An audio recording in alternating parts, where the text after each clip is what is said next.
ஹரே திருச்சிற்றம்பலம். சற்றுணை வேதியன் சோதிவானவன் பற்றுணை திருந்தடி பொருந்த கைதோள கற்றுணை பூட்டியோர் கடலில் பாச்சிலும் நற்றுணையாவது நமச்சிவாயவே. திருச்சிற்றம்பலம். நமச்சிவாய. இப்புராணம் பற்றி 18 புராணங்களில் 5வதாக உள்ள பாகவத புராணம் வைணவர்களிடையே மிகவும் பிரபலமாக உள்ளது. இந்தியா முழுவதும் தனியாகவும் கூட்டமாகவும் இப்புராணத்தை படிக்கின்றனர். கிருஷ்ணன் பற்றி விரிவாக பேசுகின்றது இப்புராணம். இப்புராணத்தின் தலையாய சிறப்பு பக்திக்கு முதலிடம் கொடுப்பதுதான். தேவவியாசரின் குரல் பண்ணுங்க மேலுக்கு. தேவவியாசரின் மேலுக்கு எடுங்க. பொறுங்க நான் எடுக்கிறேன். வேதவியாசர் பாரதத்தையும் ஏனைய புராணங்களையும் எழுதி பிறகு கூட மனத்தில் அமைதி இல்லாமல் இருந்தார் என்றும் இப்புராணத்தை எழுதிய பிறகே மன்னர் பெற்றார் என்றும் சொல்லப்படுகிறது. வேறு புராணங்களில் காணப்படாத அளவுக்கு பக்திக்கு பாகவத புராணம் இடம் கொடுத்திருக்கின்ற காரணத்தால் பரதகண்டத்திலேயே மிக பழங்காலத்திலேயே பக்திக்கு முதலிடம் கொடுத்து வளர்த்த பெருமை தமிழ்நாட்டுக்கு மட்டுமே உண்டு. இவ்வாறு சொல்ல ஒரு முக்கியமான காரணம் உண்டு. பாகவத புராணத்தில் முதல் அத்தியாயத்தில் 48வது பாடல் சொல்லும் கருத்தையும் அதன் முன்புள்ள சில தகவல்களையும் இங்கு தருகிறேன். ஒரு முறை நாரதர் பிருந்தாவனம் செல்கின்றார். அங்கே வயது முதிர்ந்த 2 பெண்மணிகள் அமர்ந்து பேசிக் கொண்டிருக்கின்றனர். அவர்களை பார்த்தவுடன் இவர்களை முன்பு எங்கோ பார்த்திருக்கிறோமே என்ற எண்ணம் நாரதருக்கு வருகிறது. அவர்களிடம் சென்று, நீங்கள் யார்? உங்களை முன்பு எங்கோ பார்த்திருக்கிறேன் என்று கேட்கிறார் நாரதர். மிகவும் வயது முதிர்ந்த கிழடு தட்டிய அந்த இரு பெண்களும் ஒருத்தி நாரதரை பார்த்து பின்வருமாறு பேசுகிறார். நீங்கள் சொல்வது சரிதான். நாங்கள் இருவரும் திராவிடத்தில் தமிழகத்தில் பிறந்து வளர்ந்தோம். அங்கே அழகும் இளமையும் உள்ளவர்களாக இருந்தோம். நாலாவட்டத்தில் அங்கிருந்து கர்நாடகத்தில் புகுந்தோம். அங்கே எங்கள் இளமை கோலம் குறைய தொடங்கியது. பிறகு மகாராஷ்டிரம் வந்தோம். அங்கே முதுமை தொடங்கியது. பிறகு ஊர் நகரத்திற்கு வந்தோம். இங்கு இளமை முழுவதும் அழிந்து அழகு கட்டு முதுமை தட்டிய நிலையில் உள்ளோம். பாகவதத்தில் இந்த பாடல் வளர்ந்து மிடுக்குடன் இளமை பொலிவுடன் திகழ்ந்ததும் தமிழகத்தில் தான் என்பதை இப்புராணம் ஏற்றுக்கொள்வதை காணலாம். ஆனால் ஆராய்ச்சியாளர்கள் பாகவத புராணத்திற்கு தமிழ்நாட்டிற்கும் அதிக தொடர்பு உண்டு என்று கருதுகின்றனர். பரம்பொருளின் வடிவாக இந்த கிருஷ்ணரிடம் எல்லியற்ற அன்பும் பக்தியும் கொண்டு வாழ்ந்த சிறப்பை மீதியாக கூறுவதே பாகவத புராணத்தின்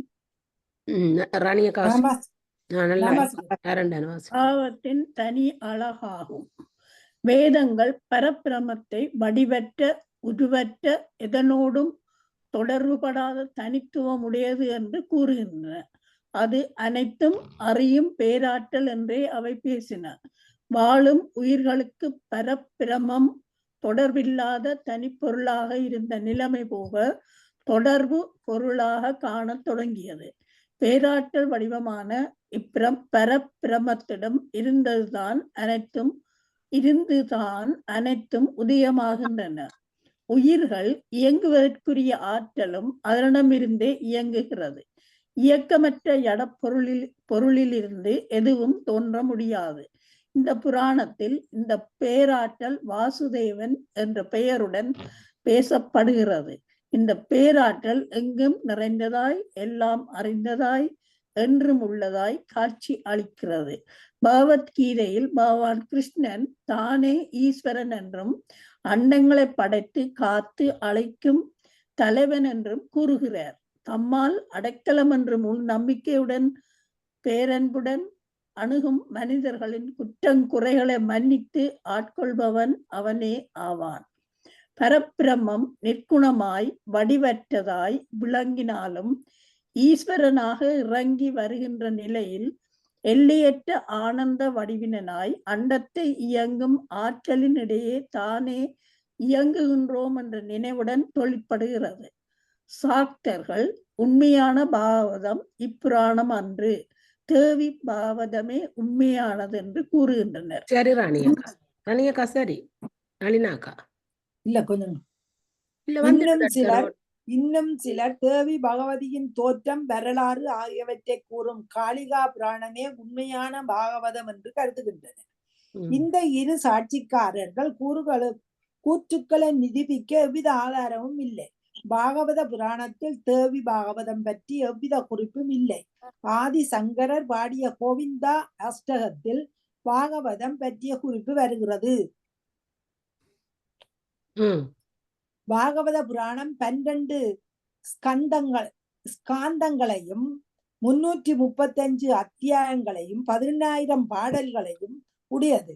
பாகவத புராணத்தின் 12 ஸ்காந்தங்களில் 10வது ஸ்காந்தம் கிருஷ்ணனுடைய பிறப்பு, வளர்ப்பு, அவனுடைய லீலைகள் ஆகியவற்றை விரிவாக பேசுகிறது. 11வது ஸ்காந்தம் யாதவ குலத்தின் அழிவு, கிருஷ்ணன் விஷ்ணு லோகம் செல்லுதல் ஆகியவற்றையும் பேசுகிறது. பொதுவாக விஷ்ணு எடுத்த அவதாரங்கள் 10 என்றும் அவற்றுள் 9 அவதாரங்கள் முடிந்துவிட்டன என்றும், கலியுகத்தின் கடைசியில் 10வது கல்கி அவதாரம் தோன்றும் என்றும் பேசவும் எழுதவும் பட்டுள்ளன. பாகவத புராணம் ஒன்றுதான் விஷ்ணு எடுத்தவை 21 எனவும், இனி எடுக்கப் போவது கல்கி அவதாரம் என்றும், மீதி 2 அவதாரங்களுக்கும் பெயரை குறிப்பிடாமல் அவை உண்டு என்றும் சொல்லுகிறது. பாகவத புராணப்படி விஷ்ணு யாராலும் எக்காலத்தும் காணப்பட முடியாதவர். ஆயிரக்கணக்கான முகங்களும் கைகளும் கால்களும் உடையவர். இந்த ஆயிரக்கணக்கான முகங்களிலிருந்து தான் தேவை ஏற்படும் பொழுது குறிப்பிட்ட அவதாரங்கள் தோன்றுகின்றன. நாம் அறிந்த 10 அவதாரங்களை இடையிடையே சேர்த்துக்கொண்டு 22 அவதாரங்களை பாகவத புராணம் விரிவாக பேசுகிறது. விரிவாக பேசுகிறது. அவை வருமாறு எல்லா வகையிலும் பண்பட்ட ஒரு பிராமணனாக தோன்றிய முதல் அவதாரம். 2வது பன்றியாக உருவெடுத்து கடலுக்கடியில் மறைந்து போன பூமியை தோண்டி எடுத்து வந்து உரிய இடத்தில் வைத்து வராக அவதாரம். 3வது நாரதராக தோன்றியதாகும். இந்த அவதாரத்தில் விஷ்ணு பக்தியின் அவசியத்தை உலகிற்கு விளக்கினார். 4வது நரநாராயண அவதாரம். இவர்கள் இருவரும் மிக்க கடுமையான தவத்தை மேற்கொண்டு உலகத்திற்கு வழிகாட்டினர். 5வது கபில முனியாக தோன்றிய அவதாரம். கபில முனி மற்றொரு முனிவராகிய அசுரி என்ற முனிவருக்கு உபதேசம் செய்யும் வகையில் சாங்கிய தரிசனம் என்ற கொள்கையை பரப்பினார். அதாவது 3வது அவதாரம் பக்தி பெருக்கையும், 4வது அவதாரம் புலன்களை அடக்கி தவம் செய்வதையும், 5வது அவதாரம் அறிவு வளர்ச்சி பெற்று அறிவின் துணை கொண்டு புதிய சிந்தனைகளை வளர்ப்பதையும் காட்டுவதாக அமைந்துள்ளன. 6வதாக உள்ள தத்தாத்ரேயர் அவதாரமாகும். அத்ரி முனிவருக்கும் அனுஷுவைக்கும் பிள்ளையாக தோன்றிய தத்தாரேயர் அலாகா பிரகலாதா ஆகியோருக்கு உண்மையான பரம்பொருள் யாது என்பதை அறிவை புகட்டினார். 7வது அவதாரம் யாக்ஞன் என்ற பெயருடன் தோன்றியதாகும். சுயம்பு மன்வந்தரத்தில்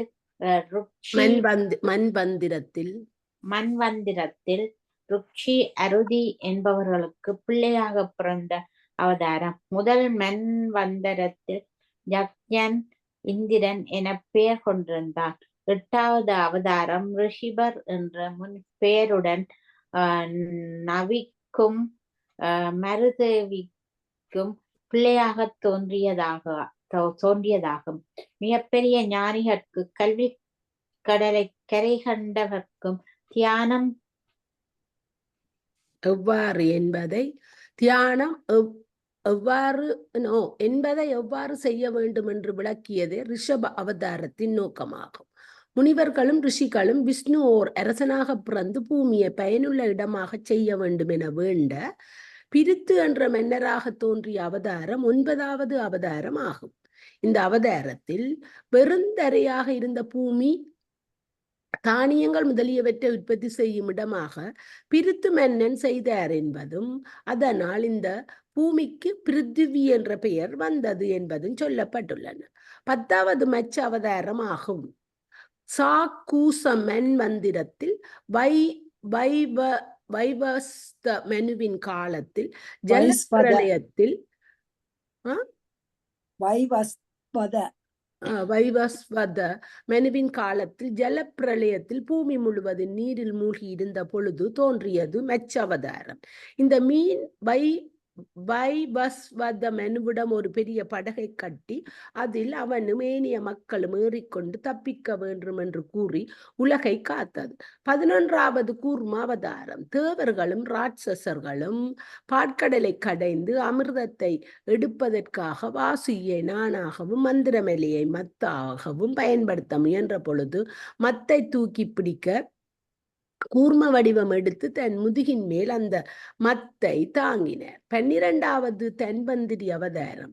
பாற்கடலை கடந்த போது அதிலிருந்து வெளிப்பட்ட பல்வேறு பொருட்களும் போக கடைசியாக அமிர்த கலசத்தை கையிலேந்தி கொண்டு வெளிப்பட்டவர் தன்வந்திரி. 13வது அழகிய பெண்ணாக, அதாவது மோகினி எடுத்த அவதாரம். பாற்கடலை கடைய தாங்களும் உதவியதால் தங்களுக்கும் அமிர்தத்தில் பங்கு வேண்டும் என்று ராட்சசர்கள் முரண்டு செய்தனர். அவர்கள் எண்ணத்தை திசை திருப்ப விஷ்ணு அழகிய பெண் வடிவுடன் ராட்சசர்கள் பக்கம் செல்ல அமுதத்தை மறந்துவிட்டு அவளை பார்ப்பதிலேயே அவர்கள் காலம் சென்று விட்டது. 4வது நரசிம்ம அவதாரம். இரண்யகசிபு என்பவனை கொல்ல சிங்கத்தின் தலையுடன் மனிதன் உடம்புடன் தோன்றிய இந்த அவதாரம் இரண்யகசிபு மார்பை தன் நகத்தாலேயே பிளந்து விட்டது. 15வது வாமன அவதாரம். தைத்திய மன்னனாகிய மகாபலியிடம் குள்ளனாக சென்று 3 அடி மண் தானம் கேட்டு அவன் தந்தவுடன் விண்ணுக்கும் மண்ணுக்குமாக வளர்ந்து 3 உலகங்களையும் மூவடியால் அளந்த அவதாரமாகும். 16வது பரசுராமர் அவதாரம். பரம்பரையாக அரசர் பணியை மேற்கொண்ட சத்திரியர்கள் செல்வம் அதிகாரம் என்பவற்றால் மதிமயங்கி மக்களுக்கு தீமை செய்ய துவங்கிய போது 21 தலைமுறை வரை சத்திரிய மன்னர்களே இல்லாமல் செய்த அவதாரம் ஆகும் இது. 17வது அவதாரம் வேதவியாசர் என்ற காரண பெயர் கொண்ட அவதாரம் ஆகும். பராசர முனிவருக்கும் சத்தியவதிக்கும் கிருஷ்ண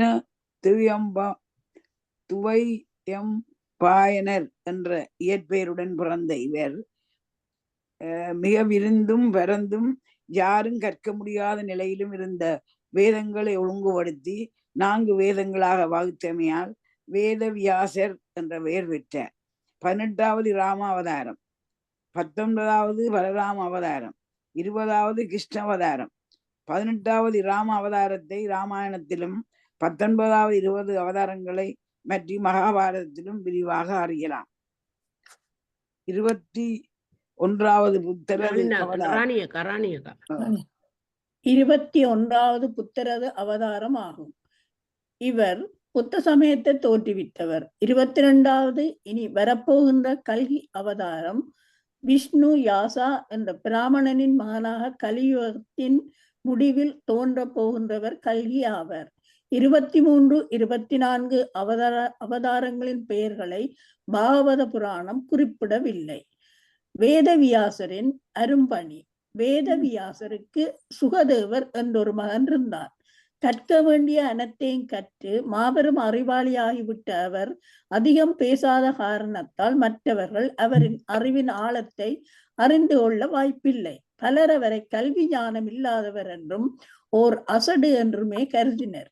இந்நிலையில் வேதவியாசர் வேதங்களை நன்காக பிரித்து பைலா என்பவருக்கு ரிக் வேதத்தையும் வைசம்பாயனருக்கு யசுர் வேதத்தையும் ஜைமினிக்கு சாம வேதத்தையும் சுமந்தாவிற்கு அதர்வன வேதத்தையும் கற்பித்தார். புராணங்கள் 5வது வேதம் என்று கருதப்படுவதால் மற்றொரு சீடராகிய லோ மகர்ஷனருக்கு கற்பித்தார். லோ மகர்ஷனரின் மகனாகிய சுதா என்பவர் மற்றைய முனிவர்களுக்கு பாகவத புராணத்தை சொன்னார். 4 வேதங்களையும் தொகுக்கும் பணி, மகாபாரதத்தை எழுதும் பணி ஆகிய மிகப்பெரிய சாதனைகளை படைத்த வேதவியாசர் தாம் இன்னும் ஏதோ செய்ய வேண்டும் என்று உந்துதல் ஏற்பட ஒரு நாள் சரஸ்வதி நதியில் நீராடிவிட்டு தம் பர்ணசாலையில் அமர்ந்திருந்தார். இவ்வளவு செய்தும் அவர் மனத்தில் ஏதோ ஒரு குறை இருந்தது. அது என்ன குறை என்று அவரால் அறிந்து கொள்ள முடியவில்லை. அந்த நிலையில் நாரதர் உள்ளே நுழைந்தார். வியாசரை பார்த்து, மாபெரும் சாதனைகளை படைத்த தாங்கள் ஏன் அமைதி இல்லாமல் இருக்கிறீர்கள் என்று கேட்டார். வேதவியாசர், காரணம் தெரியாமல் தான் கவலைப்படுகிறேன், அனைத்தையும் அறிந்த தாங்களே அதை விளக்கி சொல்லலாமே என்று கூறினார். அடுத்து பேச ஆரம்பித்த நாரதர், வேதவியாசரே, இதுவரை தர்மத்தை பற்றி அளவுக்கு மிஞ்சி கூறிவிட்டீர்கள். அது தர்மத்தின் இலக்கணத்தையும் அதன் இயல்புகளையும் சொல்லுகின்றன. ஆனால் மக்கள் மனதில் இவை சென்று தங்குவது கடினம். தர்மத்தின் இலக்கணங்களை எழுதுவதை காட்டிலும் கிருஷ்ணருடைய லீலைகளை சொல்லி இருந்தால் அது மக்கள் மனதை சென்று பற்றும். அந்த சூழ்நிலை ஏற்படும் போது தர்மத்தை பற்றிய கருத்துக்களும் மக்கள் மனதில் புகுந்து தங்கும். ஆகவே கிருஷ்ணனை பற்றி சொல்வதுதான் சிறந்த வழியாகும் என்று கூறி போனார். நாரதர் கூறியவை வியாசரின் மனதிற்கு அமைதியும் தூண்டுதலும் தந்த காரணத்தால் பாகவத புராணத்தை பாடி அதை தம் மகனாகிய சுவதேவனுக்கு கற்பித்தார். அஸ்வத்தாமன் பெற்ற தண்டனை. குருசேத்திர போரில் கௌரவர் படையிலும் பாண்டவர் படையிலும் பல்லாயிரக்கணக்கானோர் மடிந்தனர். இறுதியாக பீமனுக்கும் துரியோதனுக்கும் தனிப்போர் நடந்தது. பீமன் துரியோதனன் தொடையில் கதையால் தாக்கி அவன் காலை ஒடித்து விட்டான். ஒடிந்த காலுடன் துரியோதனன் யுத்தகலத்தில் படுத்திருந்தான். துரோணர் மகனாகிய அசுவத்ராமன் துரியோதனன் பக்கம் நின்று சண்டை செய்தவன். இப்போது துரியோதனன் உயிர் போகும் முன் அவனுக்கு மகிழ்ச்சி உண்டாக்க நினைத்தான். எனவே நடு நெசியில் பாண்டவர்கள் பாசறைக்குள் ரகசியமாக நுழைந்து இளம் பஞ்ச பாண்டவர்கள் ஐவருடைய கழுத்தையும் வெட்டி அவர் தலைகளை கொண்டு வந்து துரியோதனிடம் காட்டினான். திரௌபதியின் 5 பிள்ளைகளும் ஒரே நேரத்தில் கொல்லப்பட்டதால் ஒரே கூப்பாடு போட்ட அவள் உடனே பழிக்கு பழி வாங்க வேண்டும் என்று அர்ஜுனனை நாடினாள். அர்ஜுனன் அசுவத்தாமனை தேடி பிடித்து ஒருவருக்கொருவர் தனித்து போரிடலாம் என்று அறைகூவி அழைத்தான். யுத்தம் தொடங்கியது. அஸ்வத்தாமன் பிரம்மாஸ்திரத்தை பயன்படுத்தினான். அதனால் தனக்கு அழிவு வராமல் இருக்க அர்ஜுனனும் பிரம்மாஸ்திரத்தை பயன்படுத்தினான். 2 அஸ்திரங்களும் தங்கள் எதிரியை தாக்க முடியாமையால் புலோகத்தை அழித்துவிடும் சூழ்நிலை உருவாகியது. முனிவர்கள் பலர் வந்து இவ்விருவரையும் பார்த்து, உலகம் அழிவதற்கு நீங்கள் காரணமாக இருக்கக்கூடாது, தயவு செய்து உங்கள் அஸ்திரங்களை திருப்பி பெற்றுக் கொள்ளுங்கள் என்று வேண்டினார்கள். அர்ஜுனன் தனது பிரம்மாஸ்திரத்தை திருப்பி அழைத்து கொண்டான். ஆனால் அஸ்வத்தாமன் படையை விட தெரியுமே தவிர திருப்பி அழைத்த தெரியாது. அதனால் அர்ஜுனனை கொல்ல முடியாத அப்படை அவன் சந்ததியை தாக்க வேண்டும் என்ற குறிக்கோளுடன் அர்ஜுனனின் மருமகளாகிய உருத்திராவின்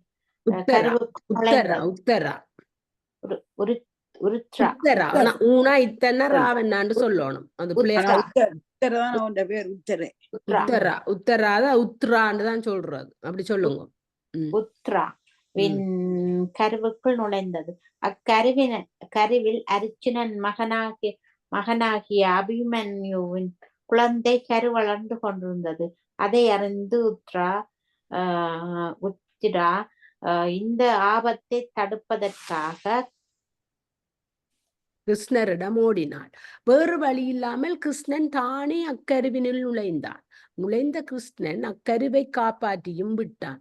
இது ஏன் விட்டான் என்று போடு. இது ஒரு புறம் நடக்கையில் அர்ச்சுனன் அசுவத்தாமனை கட்டி இழுத்து வந்து திரௌபதி முன் நிறுத்தினான். அர்ச்சுனன் இவனை இப்போது கொல்வது எளிது, ஆனால் நம் ஆச்சாரியரின் மகனை கொல்வது பாவம். இவன் சிறப்புகளுக்கெல்லாம் காரணமாக இவன் நெற்றியில் ஒட்டி கொண்டிருக்கும் வைரத்தை எடுத்துக்கொண்டு இவனை அனுப்பிவிடலாம் என்று கூறினான். திரௌபதி இதை ஏற்றுக்கொண்டதால் முடிமணி பறிக்கப்பட்டு அவன் விரட்டப்பட்டான். உரிய காலத்தில் உத்ராவுக்கு ஓர் ஆண் குழந்தை பிறந்தது. அக்குழந்தைக்கு விஷ்ணுரதன் என்று பெயரிட்டனர்.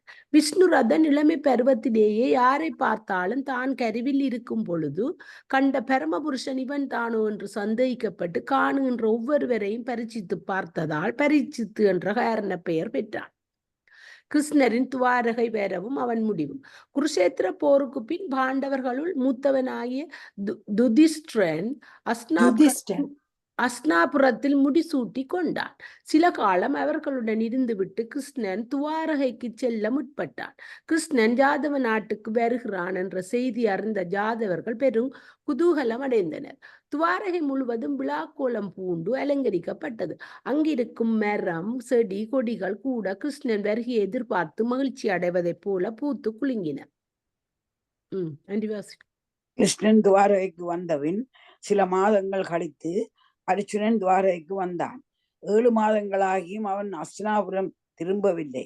இதனிடையே அஸ்தினாபுரத்தில் பல தீய உட்பாதங்கள் தோன்றின. பருவங்கள் உரிய காலத்தில் வரவில்லை. மக்கள் ஒருவரை ஒருவர் பகைத்து கொண்டு காழ்ப்புணர்ச்சியோடு போரிட்டு கொண்டனர். மனம் நொந்து போன யுதிஷ்டிரன் அர்ச்சுனன் திரும்பி வராமல் கண்டு கவலை கொள்ளத் தொடங்கினான்.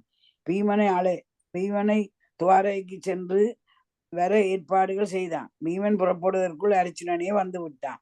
வந்தவன் எல்லையற்ற சோகத்தில் ஆழ்ந்தவனாய் தனித்திருந்து கண்ணீர் வடித்துக் கொண்டே இருந்தான். அவன் மௌனத்தை கலைக்க தருமன் பல முயற்சிகள் செய்தும் இயலவில்லை. ஒரு நாள் அர்ச்சுனன், நீ ஏன் பேச மறுக்கிறாய்? ஏன் கண்ணீர் வடிக்கிறாய்? துவாரகையில் நம் உறவினர்களும் கிருஷ்ணனும் நலமாக உள்ளார்களா என்று கேட்க, அர்ச்சுனன் கிருஷ்ணன் இறந்து விட்டதையும் யாதவ குலம் முழுவதும் அழிந்து விட்டதையும் கூறி கதறிவிட்டான். கிருஷ்ணன் இறந்து விட்டான் என்ற செய்தி காதில் விழுந்த உடனேயே யுதிஷ்டிரனுக்கு அரசாட்சி மேல் வெறுப்பு உண்டாயிற்று. பாண்டவர்களும் திரௌபதியும் யமன் சென்று தவம் புரிய முடிவு செய்தனர். பரீட்சித்து முடிசூட்டி அரசாட்சியை அவனிடம் ஒப்படைத்து விட்டு இந்த 6 இமயன் நோக்கி புறப்பட்டனர். பரீட்சித்து மன்னனின் கதை. பாண்டவர்கள் சென்ற பிறகு பலம் பொருந்திய பரீட்சித்து உலகை ஆளத் தொடங்கினான். அவனுக்கு ஜனமே ஜெகன் குரல் பண்ணும் ஜனமே ஜெயன் முதலிய 4 பிள்ளைகள் இருந்தனர். நாங்க கொஞ்சம் பெயர் போட 4 பிள்ளைகள் இருந்தனர். தனது பராக்கிரமத்தால் பரீட்சித்து 2 அசுவமேத யாகங்களை நடத்தினான். குருவம்சத்தின் குருவாக இருந்த கிருபாச்சாரியரே யாகத்தை முன்னின்று நடத்தினர். திடீரென்று ஒரு நாள் கலிபுருஷன் இவனுடைய நாட்டிற்குள் புகுந்து விட்டதாக கேள்விப்பட்டான். போர் புரிவதற்குரிய தளவாடங்களுடன் சென்று கலியுடன் சண்டை செய்தான். கலி வெவ்வேறு வடிவம் எடுத்து ஓட இறுதியாக பரீட்சித்து ஓர் அபூர்வ காட்சியை கண்டான். ஒரு பசுவும் ஒரு எருதும் தமிழ் பேசிக் கொண்டிருந்தன. உலகம் ரொம்பவும் கெட்டு போய்விட்டது என்றும் தீமைகளை மிகவும் மலிய தொடங்கிவிட்டது என்றும் பேசிக்கொண்டிருந்தன. இப்பசுவும் எருதும் வேறு யாரும் இல்லை, பிருத்வி பசுவாகவும் தேவதை எருது ஆகவும் என்று பேசிக்கொண்டிருந்தனர். இந்நிலையில் ஒரு சூத்திரன் இந்த பசுவையும் எருதையும் நைய புடைத்து கொண்டிருந்தான். ஓடிச்சென்று பரீட்சித்து, அடே, நீ யாரென்று நினைக்கிறாய்? நீ செய்யும் அடாத காரியத்தின் விளைவை நீ அறிவாயா? இந்த பசுவையும் எருதையும் கொடுமைப்படுத்திய நீ சாக வேண்டியவன் என்று கூறி தன்னுடைய வாளை உருவினான்.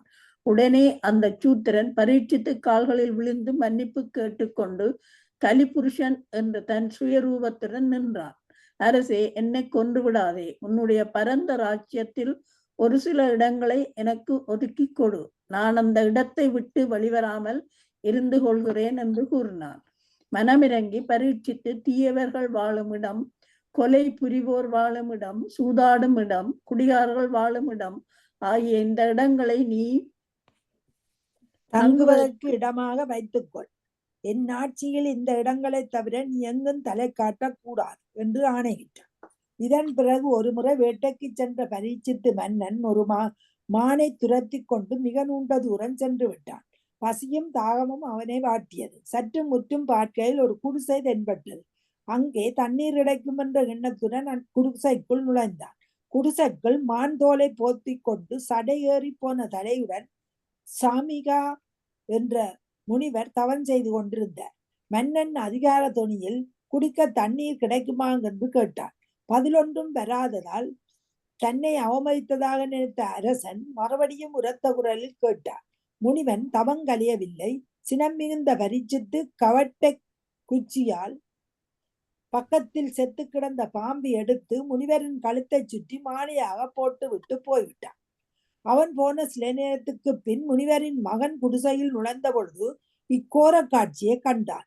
மகா சக்தி வாய்ந்தவனும் தவ வலிமை உடையவனுமாகிய அவன், என் தந்தையை இவ்வாறு செய்தவன் இன்னும் 7 நாட்களுக்குள் தச்சன் என்ற பாம்பால் இறப்பை எய்துவான் என்று சாபமிட்டான். கண்விழித்த முனிவர், மகனே, என்ன காரியம் செய்து விட்டாய்? மிக்க பராக்கிரமசாலியும் நம்மையெல்லாம் காக்கின்ற மன்னனுமாகிய பரீட்சித்துக்கு இவ்வாறு சாபம் கொடுத்து விட்டாயே.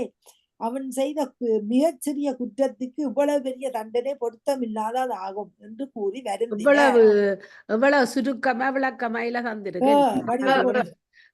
படிச்ச கதைய நல்ல ஒரு அங்கே நாங்க பாவத்திலேயும் கிருஷ்ணர் மறைந்த கதை தானே வருது. இதுக்கு இது பரிசித்து மகாராஜன் இப்ப படிக்கிறான். பாவதத்துல இருந்தது அந்த சப்ஸ்டன்ஸும் வருது. கிருஷ்ணர் மறைந்த கதை இல்ல வேற இல்ல. இப்ப பரிசித்து மகாராஜாவுக்கு எப்படி அவர் சாவு 7 நாட்களுக்குள்ள வர்றது கதைதான் இப்ப நடக்குது. நான் வாழ்ந்த வாசிச்ச வந்தியில அதுல சொல்லிருக்க இல்ல, யுதிஷ்டன் போய் கண்ணால் வரையிலன்ட்டு வீமரை அனுப்ப. அது இப்ப நான் இப்ப இந்த பரிசித்து மகாராஜாக்கு இந்த பாம்ப முனிவு அதான் சொன்னேன் நான். இதனிடையில் அரண்மனை சென்ற பரீட்சித்து தான் செய்த முட்டாள்தனத்தை நேர்த்து மிகவும் வருந்தி கொண்டிருந்தார். அதே நேரத்தில் முனிவர் மகனிட்ட சாபம் அவன் காதுகளுக்கு எட்டியது. தான் இறப்பதற்கு இன்னும் 7 நாட்களே உள்ளன என்பதை அறிந்த அரசன் அந்த 7 நாட்களையும் கங்கை கரைக்கு சென்று விஷ்ணுவை தியானிப்பதில் பொழுதை கழிக்க வேண்டும் என்று முடிவுக்கு வந்தான். தன் மூத்த மகன் ஜனமேஜயனுக்கு அரசை கொடுத்து விட்டு கங்கை கரைக்கு சென்று விஷ்ணுவை தியானிப்பதற்கு உட்கார்ந்தார். இதான் அந்த பெயர் பரிசித்து மகாராஜா மகன் பெயர். கேக்குறவங்கள இந்த கேள்வி அரசை கொடுத்து விட்டு கங்கைக்கரைக்கு சென்று விஷ்ணுவை தியானிப்பதற்கு உட்கார்ந்தார். பட்சித்துக்கு கிடைத்த சாபம் செய்தி எங்கும் பரவிவிட எல்லா முனிவர்களும் அங்கே கூடிவிட்டனர். வேத வியாசரின் மகனும் 15 வயது நிரம்பியவனாகிய சுகதேவ முனிவர் உள்ளே நுழைந்தார். அவரை கண்டவுடன் ஏனைய முனிவர்கள் அனைவரும் எழுந்து நின்று அவருக்கு வணக்கம் செலுத்தி அவரது ஆசி பெற்றனர். சுகதேவ முனிவரை வணங்கி பட்சித்து, பன்னன் முனிவரே, சாவை எதிர்நோக்க காத்து கொண்டிருக்கும் ஒருவன் கேட்க வேண்டிய ஒன்று எது? தயை கூர்ந்து அதனை சொல்லி அருள்க என்று கூறியவுடன் சுகதேவ முனிவர் சொல்லத் தொடங்கினார். விஷ்ணுவின் கற்பனை கடந்த வடிவம். உலகத்துள்ள மக்கள் பலரும் அஞ்ஞானத்தில் மூழ்கி இருக்கின்றனர். வீடு மக்கள் செல்வம் என்ற உலகாயுத பொருட்கள் மாயை என்று தெரியாமல் அவற்றையே சதம் என்று நம்பியுள்ளனர். உண்மையை அறியப்பட வேண்டிய பொருள் எங்கும் நிறைந்துள்ள விஷ்ணுவே ஆகும். இந்த மாயையில் ஈடுபடாமல் விஷ்ணுவை தியானிக்க வேண்டியவர் விரும்புவர்களுக்கு பாகவத புராணம் உதவுகிறது. அந்த புராணத்தை இயற்றிய என் தந்தையாகிய வேத வியாசர் அதை எனக்கு சொல்லி கொடுத்தார். அதை உனக்கு இப்போது சொல்ல போறேன் என்று கூறிவிட்டு மேலே தொடங்கினார். சாவு வந்து கதவை தட்டும் பொழுது இவ்வுலகப் பொருள்களையும் வாழ்க்கையையும் மறந்துவிட்டு ஒருவன் ஏதாவது ஒரு புண்ணிய சேத்திரம் சென்று தியானத்தில் அமர வேண்டும். தியானம் என்பது ஓம்காரத்தை தியானிப்பதாகும். மூச்சை அடக்கி பிராணாயாம முறையில் இழுத்து விடுவதால் பொறிப்புலன்கள் ஒருமுகப்படும். அந்த நிலையில் ஓங்காரத்தை திருப்பி திருப்பி உச்சரிப்பதால் மனம் ஒரு நிலைப்படும். யோகம் என்பது மனித ஆத்மாவை தெய்வீக ஆற்றலுடன் இணைவிப்பதே ஆகும். யோகிகள் என்பவர் இந்த ஆத்ம தெய்வ ஒருங்கிணைப்பை நிலைநிறுத்த முயல்பவர்கள் ஆவர். யோகி என்பவன் பொருத்தமான பத்மாசனம் போன்ற ஆசனம் போட்டு அமர்ந்து கொள்ள வேண்டும். அதன் பிறகு மூச்சை காற்றை சமனப்படுத்தும் பிராணாயாமத்தை செய்ய வேண்டும். இவ்வாறு செய்வது விஷ்ணுவின் விஸ்வரூபத்தில் மனத்தை பதிய வைக்கிறது. விஷ்ணுவின் விஸ்வரூபம் எங்கு நிறைந்துள்ளது. இறந்த காலம், நிகழ்காலம், எதிர்காலம் ஆகிய 3 காலங்களிலும் அதுவே வியாபித்துள்ளது. ஐம்பூதங்களிலும் விஷ்ணுவின் வியாகமே நிறைந்துள்ளது. இதன் பூரண வடிவுக்குள் யோகத்தின் பயனாக உள்ள சித்து பொருள் அமைந்துள்ளது. இந்த பரம்பொருளின் பாதகமாக அமைந்துள்ளது பாதாள லோகம். இந்த பரம்பொருளின் பாதகமாக அமைந்துள்ளது பாதாள லோகம். பூமி அப்பொருளின் தொடைப்பகுதியிலும் ஆகாயம் என்பது அப்பொருளின் கொப்புள் பகுதியிலும் உள்ளது. இந்த மாபெரும் வடிவத்தை விஸ்வரூபம் என்று கூறுவர். அப்பொருளின் இறுதிய ஸ்தானத்தில் அமைந்திருப்பது நட்சத்திரங்கள் சூழ்ந்துள்ள சொர்க்கலோகமாகும். இதற்கு மேற்பகுதியில் பிரபஞ்சத்தின் உயர்வான பகுதிகள் அமைந்துள்ளன. பிரபஞ்சம் முழுவதும் 14 பகுதிகளாக பிரிக்கப்பட்டுள்ளன. இவற்றில் 7 பகுதிகள் பாதாள லோகங்கள் என்று கூறப்படும். அவையாவன அதல, விதல, சுதல, தலாதல, மகாதல, ராசதல, பாதாள லோகங்கள் எனப்படும். மேற்பகுதியில் உள்ள 7 உலகங்களாவன பூலோகம், புவர்லோகம், ஸ்வர்க்கலோகம், மகரலோகம், ஜனலோகம், தபலோகம், சத்தியலோகம் ஆகியவை. இந்த பரம்பொருளின் தொண்டைப்பகுதியில் உள்ளது மகரலோகம். வாய்ப்பகுதியில் உள்ளது ஜனலோகம். நெற்றிப்பகுதியில் உள்ளது தபோலோகம். தலைப்பகுதியில் உள்ளது சத்தியலோகம். இந்திரன் முதலிய தேவர்கள் அப்பொருளின் கைகளாவர். 4 திசைகளும் அப்பொருளின் காதுகளாகும். 2 அஸ்வினிகளும் அப்பொருளின் மூக்காகவும் சுடர்விடும் அக்கினி சுடர்விடும் அக்கினியாக வாயுவும் சூரியனும் அப்பொருளின் கண்களாகவும் பகல் இரவு கண்ணின் இமைகளாகவும் உள்ளன. பரம்பொருளின் புன்சிரிப்பே மாயை எனப்படும். மலைகள் எலும்புகளாகவும் ஆறுகள் அவனுடைய நரம்புகளாகவும் மரங்கள் அவன் உடல் ரோமங்களாகவும் காற்று அவன் மூச்சாகவும் மேகங்கள் அவன் முடியாகவும் உள்ளன. ஒருவன் யோக பயிற்சியில் ஒருமுகப்பட்டு தியானிக்க வேண்டிய இந்த விஸ்வரூபமே ஆகும். இதனை கேட்டு கொண்டிருந்த பரீட்சித்து மன்னன் தன் மனைவி, மக்கள், அரசு ஆகியவற்றை மறந்து விஷ்ணுவின் தியானத்தில் ஈடுபடலானான். என்றாலும் இப்பரம்பொருள் கிருஷ்ணனாக அவதரித்து செய்வதற்கு கேட்க வேண்டும் என்றால் என்று ஆவல் மிகுந்தவனாய் சுவமுனிவரை கேட்க அவர் சொல்லத் தொடங்கினார். படைப்பும் படைத்தவனும் அநாதி காலத்தில் இருந்தது ஒரு மாபெரும் முட்டையாகும். எங்கும் ஒரே நிறைந்திருந்த இந்த முட்டை அதில் மிதந்து கொண்டிருந்தது. ராணியக்கா, எங்கும் நீரே நிறைந்து சொன்னா கருத்து மாறுபட்டோம். எங்கும் நீரே நிறைந்திருக்க இந்த முட்டை அதில் மிதந்து கொண்டிருந்தது. அந்த முட்டையிலிருந்து தன்னைத்தானே தோற்றுவித்துக் கொண்டு விஷ்ணு தோன்றினார். ஆயிரக்கணக்கான முகங்களும் கால்களும் கைகள் என்பவற்றுடன் அவர் இருந்தார்.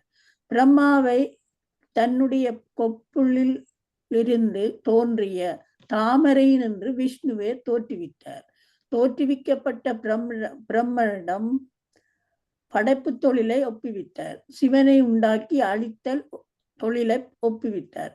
பிரம்மனும் சிவனும் விஷ்ணுவின் கட்டளைக்கு உட்பட்டே பணிபுரிந்தனர். விஷ்ணு தத்துவம், ராஜசம், தாமசம் ஆகிய முக்குணங்களை படைத்தார். அறிவும் அறிவு சார்ந்த பணிகளும் சத்துவ குணத்தின் ஆட்சிக்கு உட்பட்டன.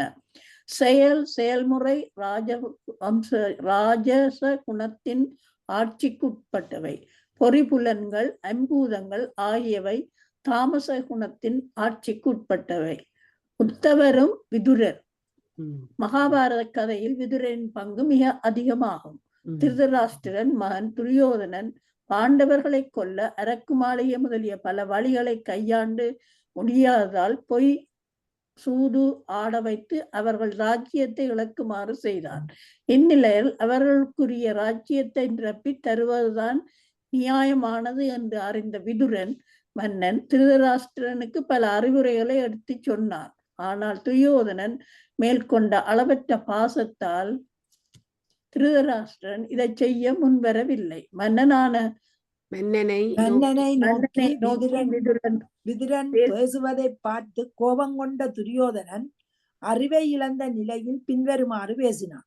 வேலைக்காரியின் மகனே, எங்கள் உப்பை தின்றுவிட்டு பாண்டவர்கள் பக்கமே உன் அன்பு இருக்கிறது. உன்னை இங்கு வைத்திருப்பதே தவறாகும் என்று விதுரனின் மனம் புண்பட பேசினான். துரியோதனன் எல்லை மீறிவிட்ட நிலையில் திருதராஷ்டிரன் அவனை ஒன்றும் சொல்லாததால் மனமுடிந்த விதுரன் அஸ்தினாபுரத்திற்கு மீண்டும் வருவதில்லை என்ற சங்கல்பத்துடன் பாரத நாடு முழுவதும் தீர்த்த யாத்திரை என்ற காரணத்தை வைத்து சுற்றி வர சென்றார். இறுதியாக யமுனை நதியை அடைந்த பொழுது கிருஷ்ணனின் மிக நெருங்கிய நண்பனான உத்தவரை கண்டான். கிருஷ்ணனை பற்றியும் யாதவரை பற்றியும் விசாரித்தார். கிருஷ்ணனுடைய இளமை காலத்தை அறிந்தவர் உத்தவர்.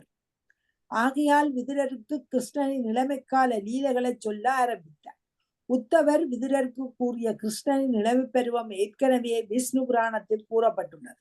அங்கு காணப்படாத பகுதிகளை இங்கு தந்துள்ளோம். வராக அவதாரம். தீர்த்த யாத்திரையில் விதுரர் மைத்ரேயி முனிவரை சந்தித்தார். விஷ்ணுவின் அவதாரங்களை பற்றி அறிய வேண்டும் என விதுரர் கேட்ட பொழுது மைத்ரேயி சொல்ல துவங்கினார். ஒரு காலத்தில் பூமியை கடலுக்கடியில் ஒழித்து வைத்து விட்டார்கள் தைத்திரியர்கள். மனுவும் சத்ருவனும் பிரமாவிடம் வந்து எல்லா இடங்களிலும் நீராக இருக்கிறது, தங்குவதற்கு இடமே இல்லை, பூமியோ கடலுக்கடியில் உள்ளது, என்ன செய்யலாம் என்றனர். பிரமா இது ஆராய வேண்டிய விஷயம் விஷ்ணுவை வழிபடுவதை தவிர வேறு வழி இல்லை என்று சொல்லிக் கொண்டிருந்தார். அதே நேரத்தில் பிரமனுடைய மூக்கில் இருந்து மிக மென்மையான பன்றி வெளிப்பட்டது. பிரமனும் ஏனைய முனிவர்களும் அதிசயத்துடன் பார்த்து கொண்டிருக்கையிலேயே அந்த பன்றி ஒரு பெரிய யானையை விட பெரிதாக வடிவெடுத்தது. சற்று நேரத்தில் பன்றியின் கொம்புகள் ஜொலிக்க, அதன் கண்களிலிருந்து ஒளி வீச, அதன் பிடரியில் இருந்து மைகள் மேக மண்டலத்தை வருடத் தொடங்கின. திடீரென்று அப்பன்றி மிக பெரிய குரல் எடுத்து உருமத் தொடங்கியது. அந்த ஒலி கேட்டு திசைகளையும் அதிரச் செய்தது. 8 திசையையும் அதிரச் செய்தது. சிறிது நேரத்தில் அந்த வராகம் கடலில் குதித்தது. கடலே 2ஆக பிளக்குமாறு வராகம் குதிக்கவும் கடல் அலைகள் மிக உயரத்திற்கு கிளம்பின. கடலுக்குள் குதித்த வராகம் நேரே கீழ் லோகத்திற்கு சென்று அங்கு ஒரு மூலையில் வைக்கப்பட்டிருந்த பூமியை தன் கொம்புகளுக்கு நடுவே வைத்துக் கொண்டு மேலே புறப்பட்டது. அந்த நேரத்தில் அந்த பகுதிகளில் வாழ்ந்த தைத்திரியர்களின் தலைவனான இரண்யாக்ஷன் என்பவன் வராகத்தை எதிர்க்க அவ்வடிவில் இருந்த விஷ்ணு சக்கரத்தை பயன்படுத்தி இரண்யாக்ஷனை கொன்று பூமியை மீட்டு வந்து கடலில் மிதக்க விட்டார். இரண்யாக்ஷன் யாரென்று விதுரர் கேட்க மைத்ரி சொல்ல துவங்கினார். ஒரு காலத்தில் காசிப முனிவரின் மனைவி திதியின் வயிற்றில் 2 அசுரர்கள் கருவில் உதயமாயினர். 100 ஆண்டுகள் கருவை விட்டு வெளிவராமல் திதியின் வயிற்றில் இருந்தனர். மிக கொடியவர்களாகிய அவர்கள் கருவில் இருக்கும் போதே பூமியில் பல பிரச்சனைகளை உண்டாக்கினர். சூரியனும் சந்திரனும் கூட ஒளி இழந்து ஒளியிழந்து போயினர். அந்த நிலையில் அவர்கள் யாரென்று பிரம்மா சொல்ல ஆரம்பித்தார். முனிவர்களே, ஒரு காலத்தில் பல முனிவர்கள் விஷ்ணு இருக்கின்ற இடமாகிய வைகுண்டத்துக்கு சென்றனர். பிரம்மலோகத்தை விட அழகாக வைகுண்ட லோகம் இருந்ததால் அங்கே வந்ததற்கு மிகவும் மகிழ்ச்சி அடைந்த முனிவர்கள் அவ்வளவு தூரம் வந்து விட்டதால் எப்படியாவது விஷ்ணுவை தரிசிக்க வேண்டும் என்று ஆசைப்பட்டனர். விஷ்ணுவை தரிசிக்க 7 வாயில்களை கடந்து செல்ல வேண்டும். முனிவர்கள் 6 வாயில்களை சுலபமாக கடந்து விட்டனர். 7வது வாயிலில் ஜெய விஜயன் என்ற இருவரும் கதாயுதத்தோடு காவல் புரிந்தனர். எக்காரணம் கொண்டு முனிவர்கள் உள்ளே போக முடியாது என்று அவர்கள் தடை செய்து விட்டனர். கடும் கோபம் கொண்ட முனிவர்கள் பூமியில் சென்று அரக்கர்களை அரக்கர்களாக பிறப்பீர்கள் என சாபமிட்டனர். அந்த இருவரும் தான் இரண்யாக்ஷன் என்னும் இரண்ய கசிபு என்றும் 2 அரக்கர்களாக திதியின் வயிற்றில் தோன்றினர். பூமியை சுருட்டி கொண்டு சென்று கடலுக்கடியில் ஒளிந்து பிறகு வராகத்தால் கொல்லப்பட்டவன் இரண்யாக்ஷன். நரசிம்ம அவதாரத்தால் மார்பு விளக்கப்பட்டு இறந்தவன் பிரகலாதனின் தந்தையாகிய இரண்ய கசிபு. கபில அவதாரம். ஒரு காலத்தில் சுவயம்பு மெனுவின் மகளாகிய தேவஹஸ்தியை கர்தமர் என்ற முனிவர் மணந்தார். 16,000 ஆண்டுகள் சரஸ்வதி நதிக்கரையில் விஷ்ணுவை குறித்து தவம் இயற்றினார். விஷ்ணு தோன்றி உன் மகனாகவே நான் பிறக்கப் போறேன் என்று கூறினார். இதனிடையே முனிவருக்கும் தேவஹஸ்திக்கும் 9 பெண்கள் பிறந்தனர். அவர்கள் முறையே கலா, அனுசுயா, சரத்தா, கதி, கியாதி, அருந்ததி, கவிர்வு, கிரியா, சாந்தி ஆகியோர். இவர்கள் மாரி, அத்ரி, அங்கீரா, புலஸ்தியா, புலகா, கிரது, பிருகு, வஸ்டன், அதர்வன் ஆகியோரை மணந்தனர். அடுத்து விஷ்ணு பிறக்க போகிறார் என்பதால் கர்மதம முனிவர் ஒரு சிறந்த இடத்தை தேர்ந்தெடுக்க வேண்டும் என நினைத்து பல ஆசைகளோடு வசதியாக வாழக்கூடிய விமானத்தை படைத்தார். அந்த விமானத்திலேயே முனிவரும் அவர் மனைவியும் தங்கினார்கள். 9 பெண்களும் பிறந்து அவர்கள் திருமணம் முடித்த பிறகு கபிலா என்ற பெயருடன் விஷ்ணு அவதரித்தார். சில காலம் கழித்து முனிவர் தீர்த்த யாத்திரை சென்று விட்டார். உலக வாழ்க்கையில் ஈடுபாடு குறைந்த முனிவரின் மனைவி மகன் கபிலாவை பார்த்து, உலகப் பற்றி என்னை விட்டு நீங்கி விட்டது, உண்மையான ஞானம் எது என்று அறிந்து கொள்ள விரும்புகிறேன் என்றான். தாக்கி விளக்கம் கூறும் முறையில் கபிலா ஒரு புதிய சித்தாந்தத்தை எடுத்து கூறினார். அதுவே சாங்கிய யோக தத்துவம் என்று சொல்லப்படும். யோகம் என்பது ஒன்றுடன் ஒன்று புனைவது என்ற பொருளை தரும். ஜீவாத்மாவையும் பரமாத்மாவையும் இணைப்பதே யோகம். விஷ்ணுவையும் எங்களையும் எனப்படும் யோகம் என்பது மகிழ்ச்சி எனப்படும். யோகம் என்பது மகிழ்ச்சி, துக்கம் இரண்டையுமே வெற்றி கொள்வது. மனம் என்பது பொருளில் ஈடுபட்டு அவற்றோடு ஒட்டிக்கொள்கிறது. இவற்றிலிருந்து மனதை பிரிப்பது மிக கடினமான காரியம். யோகத்தை வரவிடாமல் தடுப்பது இப்பற்றே ஆகும். இந்த புறப்பற்றுக்களில் இருந்து விடுபடுதான் முக்கியமாகும். இதற்கடுத்தபடியாக அகங்காரம் என்னும் அகப்பற்றை வெல்ல வேண்டும். ஜீவாத்மாவை பரமாத்மாவோடு இணைக்கச் செய்யும் ஒரு வழியே பக்தி எனப்படும். பரபிரம்மம் என்பது வடிவு, குணம், உருவம் எதுவும் இல்லாதது. ஆதலின் அதை வர்ணிக்க முடியாது. பரமாத்மாவிற்கும் ஜீவாத்மாவிற்கும் வேற்றுமை இல்லை என்பதை உணராதவர்கள் பிறந்து உழல வேண்டும். கபிலா உபதேசித்த சாங்கிய தத்துவத்தை அறிந்த அவர் தாய்க்கு பல பற்றுக்களும் நீங்கின. இந்த உடம்பு முதலியவை மாயை என்று நன்கு புரிந்தது. சரஸ்வதி நதியின் கரையில் ஓர் ஆசிரமம் அமைத்து கொண்டு தவம் செய்து வந்தார். கபிலாவின் தாய் தவம் செய்த இடமே இன்று சித்தி பாதா என்ற பெயருடன் விளங்குகிறது. மனைவிற்கு 3 பெண்கள் பிறந்தார்கள் என்றும் அவர்கள் தேவஹஸ்தி ஹார்மத முனிவரை மணந்தார் என்பதை விதுரா நீ அறிவாய். மற்ற 2 பெண்களுள் அகுதி என்பவள் துச்சி என்ற முனிவரை மணந்து ஒரு பெண்ணையும் ஆணையும் பெற்றாள். அந்த ஆண் பிள்ளை விஷ்ணுவின் அவதாரங்களில் ஒன்றாகும். இந்த பிள்ளையை தாத்தாவாகிய சுயவம்பு மனு வளர்ந்தார். அகுதியின் மகளாகிய மனுவே வளர்ந்தார். சுயவம்பு மனுவே வளர்த்தார். அகுதியின் மகளாகிய தட்சணாவை விஷ்ணுவே மணந்து துஷிதாஸ் எனப்படும் 12 பிள்ளைகளை பெற்றார்.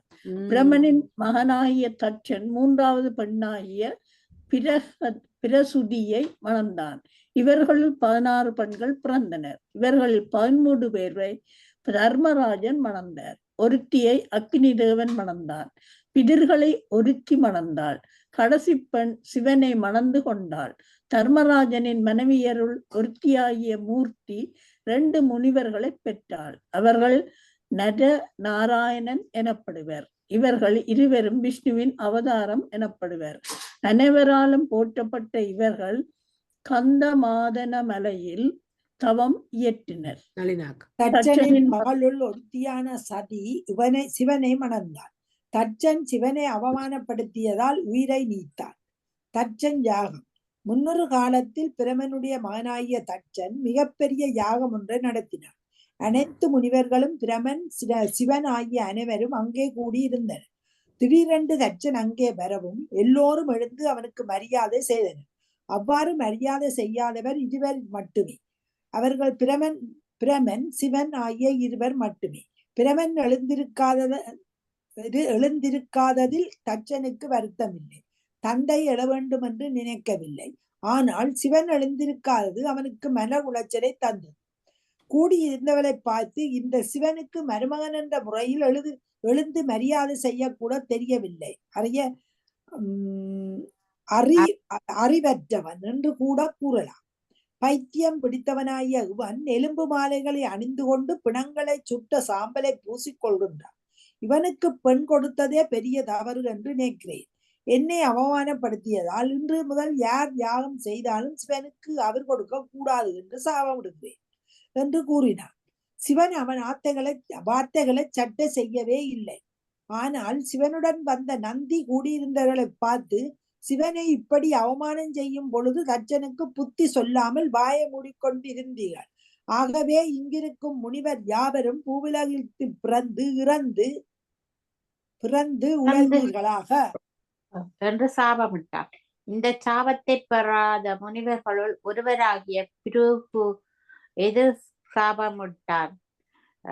இந்த சிவனை பின்பற்றுகின்றவர் அனைவரும் சடை பிடித்த தலையுடன் உடல் முழுவதும் சாம்பலை பூசிக்கொண்டு குடித்து கொண்டு திரிவார்களாக. இத்தனை கூச்சல் குழப்பங்களுக்கும் இடையே வாய் திறக்காத சிவன் நந்தி முதலான கணங்களையும் தன்னை சேர்ந்தோரையும் அழைத்து கொண்டு யாகத்தினின்று புறப்பட்டு போய்விட்டார். சிவன் இல்லாமலே யாகம் 1000 ஆண்டுகள் நடைபெற்றது. சிவன் இல்லாமல் தன் முதல் யாகத்தை செய்த செருக்கில் தட்சன் மறுமுறை வாஜபேயம் என்ற யாகத்தை வெற்றியுடன் செய்து முடித்தான். இந்த 2 யாகங்களும் சிவன் இல்லாமல் நடந்து வெற்றி பெற்றதால் 3வதாக பிரகஸ்பதீஸ்வத தவ என்றொரு யாகத்தை தொடங்கினார். சிவனை தவிர அனைவருக்கும் அழைப்பு சென்றது. கந்தர்வர்கள் தங்கள் விமானங்களில் யாகத்திற்காக ஆகாய மார்க்கத்தில் சென்று கொண்டிருந்தனர். யாகத்தையும் தட்சனையும் அவர்கள் புகழ்ந்து பேசியவுடன் சதிக்கு ஓர் ஆசை பிறந்தது. சிவனிடம் சென்று தந்தை செய்யும் பெரிய யாகத்திற்கு நாமும் போக வேண்டும் என்றார். தங்களை யாரும் அழைக்கவில்லை என்று சிவன் கூறுவதற்கு, மாமனார் செய்யும் யாகத்திற்கு மருமகனுக்கு அழைப்பு தேவையா? நாம் போவதில் தவறில்லை. மேலும் என் சகோதரிகளை பார்த்து பல காலம் ஆகிவிட்டது. என் தாயை பார்த்து எத்தனையோ காலம் ஆகிவிட்டது. எனவே போயே தீர வேண்டும் என்று அடம் பிடித்தார். சிவன் தான் வர மறுத்து தக்க துணையுடன் சதியை அனுப்பினாள். சதி சென்ற பொழுது யாகம் தொடங்கிவிட்டது. அவருடைய தாயும் சகோதரிகளும் அவளிடம் பேசிக் கொண்டிருந்தனரே தவிர தச்சன் அவளை மதிக்கவில்லை, பேசவும் இல்லை. சினம் கொண்ட சதி தச்சனின் எதிரே வந்து நின்று, என்னுடைய கணவனை அவமானப்படுத்தினாய். ஒரு கற்புடைய பெண் இதை தாங்கிக் கொள்ள முடியாது. உன்னுடைய மகள் என்ற காரணத்தால் இந்த உடம்பு நீ கொடுத்ததாகும். இவ்வுடம்போடு நான் இருக்க விரும்பவில்லை என்று கூறிவிட்டு அக்னி குண்டத்தின் எதிரே உட்கார்ந்தாள். மூச்சை அடக்கி பிரமரந்தரம் என்று சொல்லப்படும் கபாலத்தின் வழியே தன் உயிர் போகுமாறு செய்தாள். உடனே அவள் உடல் தீப்பற்றி எரிந்து சாம்பலாயிற்று. வியப்பும் அதிசயமும் கொண்டு அனைவரும் இதை பார்த்து கொண்டிருந்தனர். சதியுடன் வந்த சிவகணங்கள் அங்குள்ள முனிவர்களையும் பிருகு முனிவனையும் வதைத்தனர். ஆனால் மாபெரும் சக்தி படைத்த பிருகு முனிவர் தன்னுடைய சக்தியை பயன்படுத்தி ஆயிரக்கணக்கான தேவகணங்களை உருவாக்கி சிவகணங்களோடு போராடச் செய்தார். சிவகணங்கள் தோற்றோடி சிவனுடன் நடந்ததை கூறினர். பெருங்கோபம் கொண்ட சிவன் தலையில் இருந்து ஒரு முடியை பறித்து மிகுந்த உக்கிரத்துடன் அதை கீழே எறிந்தார். அதிலிருந்து வீரபத்திரர் என்று ஒருவர் தோன்றினார். ஆகாயத்துக்கும் பூமிக்குமாக இருந்த அவர் எலும்பு மாலைகளை அணிந்து கொண்டிருந்தார். ஈடு இணையற்ற திரிசூலம் என்ற படையை கையிலேந்தி இருந்தார். மிக்க பணிவுடன் சிவனை பணிந்து, எனக்கு இடுங்கட்டளை என்ன என்று கேட்டார். சிவன், நடந்ததை நீ அறிவாயல்லவா? தச்சனுடைய யாகத்துக்கு சென்று அவனை கொன்று யாகத்தை அழித்து வருவாயாக என்று கட்டளையிட்டார். மிக வேகமாக சென்ற வீரபத்திரர் தச்சனுடைய யாகத்தையும் அது நடைபெற்ற மண்டபத்தையும் அழித்தார். அவருடன் சென்ற சிவகணங்கள் முனிவர்களை பிடித்து நைய புடைத்தார்கள். மாபெரும் சக்தி வாய்ந்த பிருகு முனிவனை ஒரு தூணில் கட்டி அவர் தாடியை பித்து எறிந்தார். தச்சனுடைய கழுத்தை வெட்ட முயன்ற போது அது முடியவில்லை. உடனே அவன் தூணில் கட்டி அவர் தாடியை பிடித்து எறிந்தார். தாடியை பித்து எறிந்தார். தன்னுடைய கழுத்தை வெட்ட முயன்ற போது அது தச்சனுடைய கழுத்தை வெட்ட முயன்ற போது அது முடியவில்லை. உடனே அவரை பிடித்து யாகபலி மிருகத்தை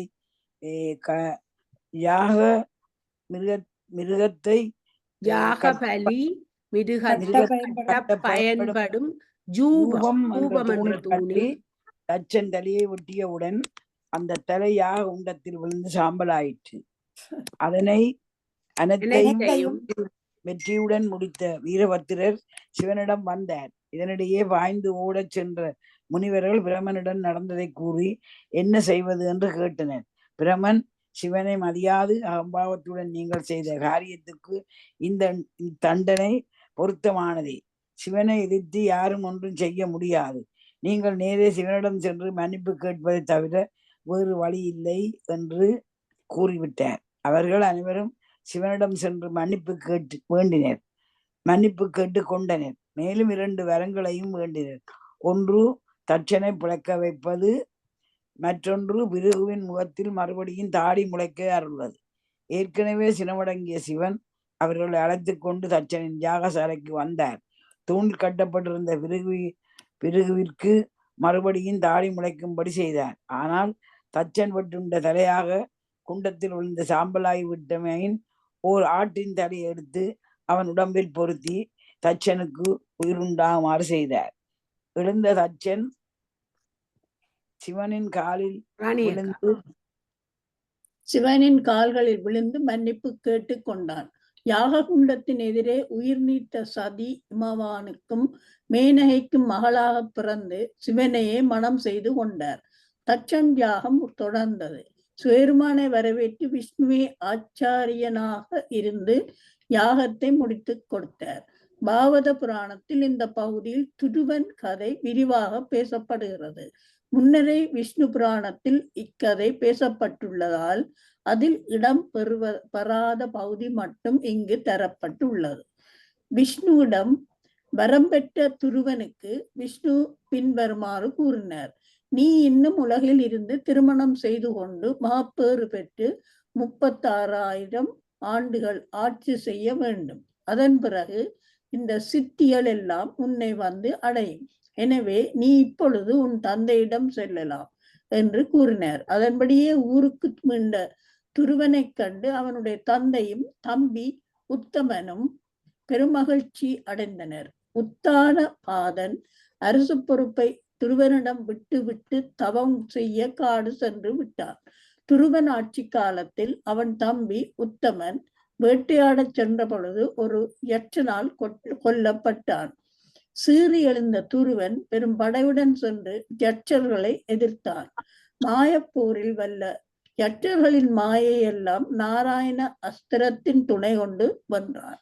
போர் நீடிக்கவே தேவர்களும் முனிவர்களும் துருவனை சமாதானப்படுத்தி போரை நிறுத்தினர். முனிவர்கள் துருவனை பார்த்து, விஷ்ணுவின் ஆணையால் தான் உன் தம்பி கொல்லப்பட்டான், அதுவும் அவனை கொன்றவள் ஒரே அவனை கொன்றவன் ஒரே ஒரு யட்சன். அப்படி இருக்க ஒரு பாவமும் அறியாத அப்பாவி யட்சகனை கொண்டு குவிப்பது நியாயமற்றது என்று கூறினர். துருவன் அதை ஏற்றுக்கொண்டு நாடு திரும்பி இரு மனைவியரை மணந்து 36,000 ஆண்டுகள் ஆட்சி செய்து உலக இன்பத்தில் வெறுப்புற்று பத்திரிக சர்மா என்னும் ஆசிரமத்தில் தவத்தில் இருக்கும் பொழுது விஷ்ணு லோகத்தினின்று வந்த விமானம் அவனை அழைத்து சென்றது. விஷ்ணுவின் ஆணையால் சப்த ரிஷி மண்டலத்தின் கீழே துருவனுக்கு என்று ராஜ்யம் அமைக்கப்பட்டிருந்தது. இப்பொழுது துருவன் அதன் தலைமை பொறுப்பை ஏற்றுக்கொண்டான். இதை அடுத்து பாகவத புராணத்தில் விவரிக்கப்பட்டுள்ள வெனா பிருத்திவியின் கதை ஏற்கனவே பிரம்ம புராணத்தில் தரப்பட்டுள்ளது. பிரதேசேதர்களும் புரஞ்சனனும் பிருத்துவின் பரம்பரையில் தோன்றியவன் பிராசீனவர்கி என்ற அரசன். அவனுக்கு 10 மகன்கள் இருந்தனர். அவர்கள் பிரசேதாஸ் என்று அழைக்கப்பட்டனர். இவர்கள் காட்டு வழியே தவத்தை மேற்கொண்டு செல்லும் பொழுது ஒரு மெரிய ஏரியை கண்டனர். தாமரை பூத்து குலுங்கும் தடாகத்தில் சிவன் தன் கணங்களுடன் குளித்துக் கொண்டிருந்தார். சிவனை வணங்கிய பிரசேதர்களுக்கு அவர் சில அறிவுரைகளை தந்தார். அதை ஏற்றுக்கொண்ட அவர்கள் நீருக்கடியில் தபம் செய்ய சென்றனர். பிராசீனவார்கி ஆட்சியில் இருக்கும் பொழுது நாரதர் ஒருமுறை அவனிடம் வந்தார். நாரதரை பார்த்து, மன்னர் ஐயனே, உலக இச்சையில் என்மனம் அழிந்து கிடக்கிறது. இந்த மாயையில் இருந்து வெளிவர நான் என்ன செய்ய வேண்டும் என்று கேட்ட நாரதர், அரசே, நான் இப்பொழுது சொல்ல போகும் புரஞ்சனன் கதையை கேளும். மாயையினின்று மீள்வதற்கு உமக்கு தெளிவான வழி கிடைக்கும் என்று கூறி கதையை சொல்வதில் துவங்கினார். என்னன்னு கேட்போம். பாஞ்சால நாட்டு மன்னன் புரஞ்சனன் என்பவன் தான் தங்கி வாழ்வதற்கு பாஞ்சால நாட்டுல வேறு யார் பிறந்த? பாஞ்சாலி மன்னன் திரௌபதி. பாஞ்சால மன்னன் மகள் தான் திரௌபதி. அதான் ஆனா திரௌபதி என்று சொன்னாதான் டக்குன்னு எல்லாருக்கும் பாஞ்சால நாட்டு மன்னன் தங்கி வாழ்வதற்கு சிறந்த இடம் தேடி ஊரூராக அலைந்தான். அவனுக்கு ஒரே ஒரு நண்பன் இருந்தான். ஆனால் அந்த நண்பனுடைய பெயரை கூட யாரும் அறியார்கள். புரஞ்சனன் பல இடங்களை சுற்றி திரிந்து இறுதியாக இமயத்தின் அடிவாரத்தில் ஒரு அழகிய நகரை கண்டான். கோட்டை, கொத்தளம், மகளி என்பவற்றோடு இயற்கை வளம் நிறைந்த அந்த நகரத்தில் வீடுகள் எல்லாம் வெள்ளியும் மணியும் சேர்ந்து கட்டப்பட்டிருந்தன. அந்த நகரை பார்த்து ஆசைப்பட்ட புரஞ்சனன் அதனுள்ளே செல்ல அதற்கு ஒரு அழகிய பெண்ணை பார்த்தார். அதற்குள் ஒரு அழகிய அங்கு ஓர் அழகிய பெண். அதற்கு ஓர் அழகிய பெண்ணை பார்த்தார். 10 வீரர்கள் அவளை காவல் காத்து நின்றனர். அவர்கள் இல்லாமல் ஒரு 5 நாகம் அவளுக்கு காவலாக இருந்தது. அவள் மேற்காதல் கொண்ட புரஞ்சனன் அவளை மணக்க விரும்பி அவள் சம்மதத்தை கேட்டான். அவன் அந்த நகரத்தில் கேட்டான். அவள் என்று அது முடிஞ்சிருக்கணும். பிறகு அவன் அந்த நகரத்தை கேட்டான். கேட்டான் அவள் வந்திருக்கு என்னன்னு தெரியலையா? அவள் அவன் குழப்பி இருக்கிறாங்களா?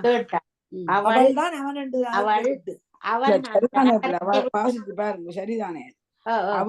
அவள் அவன் அவன் அந்த விட்டு நகரத்தை போகாமல் விட்டு இருப்பதானால் போகாமல் இருப்பதானால் அவனை மனம் செய்து கொள்வதாக கூறினார். மனம் நடைபெற்றது. பிரஞ்சனன் 100 ஆண்டுகள் அவளோடு வாழ்ந்தான். பல பிள்ளைகளையும் பெண்களையும் பெற்ற அவன் தளர்ந்து மூப்பு வந்ததால் இயற்கையில் கூட தன் அழகிய மனைவியை நினைத்து கொண்டே இருந்தான். நகரத்தில் சென்று துன்பங்களை அனுபவிக்கும் போது கூட பெண்களை மறக்காமல் இருந்ததால் மறு ஜென்மத்தில் விதர்ப்ப நாட்டு மன்னனின் மகளாக பிறந்து மலையத்துவசன் என்ற மன்னனை மனம் செய்து கொண்டான். மலையத்துவசன் மூப்பெய்தியதும் தன் மூத்த பிள்ளையிடம் அரசை கொடுத்து விட்டு காட்டுக்கு சென்றான். செல்லும் பொழுது அவன் மனைவியையும் அழைத்து கொண்டு சென்றான். தவத்தின் முடிவில் மலையத்துவசன் இறந்துவிட அவன் மனைவியும் அத்துயரம் தாங்காது உயிர் துறக்க முற்பட்டாள். அப்பொழுது அவ்விடத்துக்கு வந்த பிராமணன், பெண்ணே நில், நீ யார்? இறந்து கிடக்கும் இவன் யார்? ஏன் உயிரை விட வேண்டும் என்று கேட்டவுடன் அப்பெண், பிராமணரே, தாங்கள் யார் என்று தெரியவில்லை, என்னை ஏன் தடுக்கிறீர்கள் என்று வினவ, உடனே அந்த பிராமணன், பெண்ணே, என்னை தெரியவில்லையா? இப்போது பெண்ணாக இருக்கும் நீ போன ஜென்மத்தில் புரஞ்சனன் என்ற பாஞ்சால நாட்டு மன்னனாக இருந்தாய். உனக்கிருந்த ஒரே ஒரு நண்பன் நான் தான்.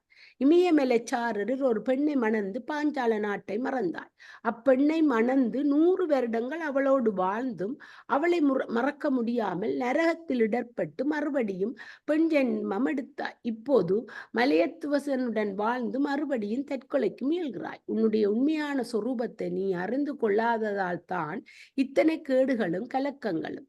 நீ என்பது உன்னுடைய ஆன்மா, அதற்கு யாரும் உறவும் இல்லை, பகையும் இல்லை என்று கூறினான். கதையை கேட்ட பிராணசீன வர்கி அதன் தத்துவத்தை புரிந்து கொண்டு ஆத்மஸ்வரூபத்தை அறிந்து கொள்ள புறப்பட்டு விட்டான். பாரத நாடு பெயர் காரணம்.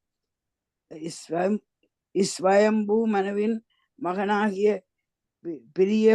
பிரியவிரதன் துறவு மேற்கொள்ள விரும்பி உலகை வாழ்க்கையை வெறுத்து புறப்பட்ட போது அவன் தந்தை குரு பிரம்மா, நாரதர் ஆகிய மூவரும் அரசனாக பிறந்தவன் கடமையை செய்ய வேண்டியது நியாயம் என்றும் அதனை செய்து முடித்த பிறகு துறவு மேற்கொள்வதே உத்தமம் என்றும் கூறி அவன் மனதை மாற்றினர். அதற்கு பிறகு அவன் உலகை ஆள ஒப்புக்கொண்டான். சூரியன் தினமும் மேருமலையை சுற்றி வர பயன்படுத்திய தேர் பிரியவிரதன் தேரே ஆகும். தினந்தோறும் சூரியன் பூமியின் பின்புறம் செல்லும் போது முற்புறம் இருட்டாவது அனைவரும் அறிந்த ஒன்று. பிரியவிரதனுக்கு இது பிடிக்கவில்லை. 2 வேளையும் பகலாகவே இருக்க வேண்டும் என்று விரும்பினான். அதனால் தன்னுடைய நெருப்பை கக்கும் ரதத்தில் ஏறிக்கொண்டு மிக வேகமாக 7 முறை சுற்றி வந்தான். அந்த வேகத்தால் தேரின் சக்கரங்கள் 7 இடங்களில் மண்ணை தோண்டி கடலாக்கியது. அதன் பயனாக உலகம் 7 பிரிவுகளாக பிரிந்தது.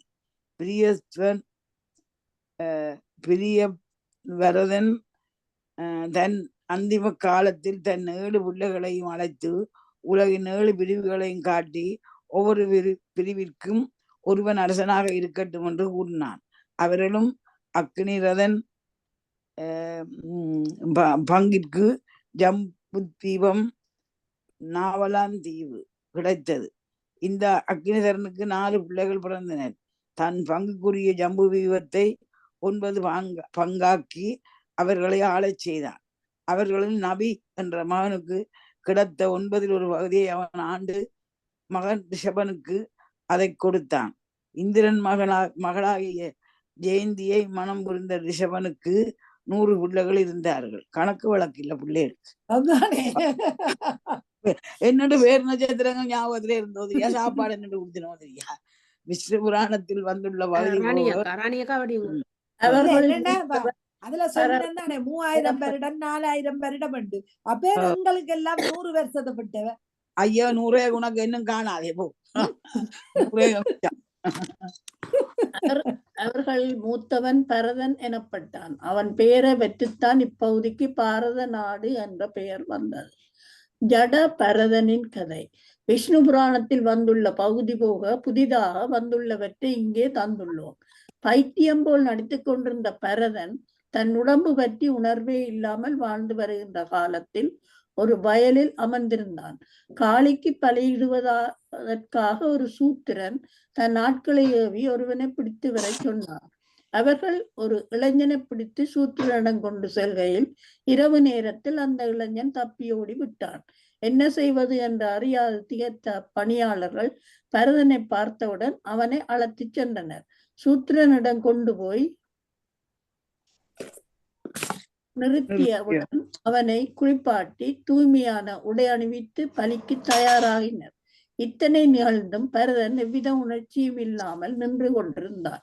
பலியிடும் பூசாரி இவன் கழுத்தை வெட்டுவதற்காக அரிவாளை ஓங்கியவுடன் அது பொறுக்காத காளி தேவி வெளிப்பட்டு பலிபூசை செய்ய வந்த அனைவரையும் என்ன ஹெட்டிங் இருக்கா பார்த்துட்டு